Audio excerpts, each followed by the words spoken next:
नीटच्या पेपरफुटीनं संपूर्ण देशभरात खळबळ माजवली असल्याचं आपण सगळे जाणताच. नीट परीक्षेच्या पेपरफुटी प्रकरणात आज 11वी अटक करण्यात आली आहे. पुण्यातून मनीषा हवालदार या महिलेला फिजिक्समध्ये प्रश्न लीक केल्याने अटक केली आहे.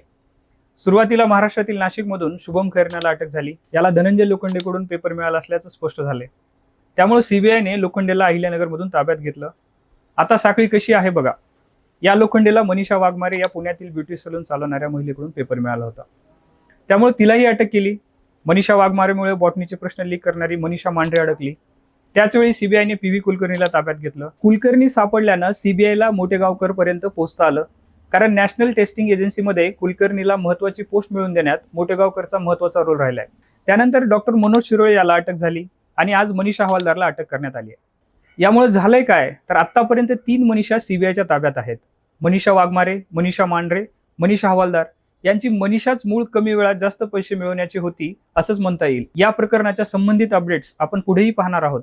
त्यामुळे चॅनलवर नवीन असल्यास शिरस्ता आवर्जून सबस्क्राईब करा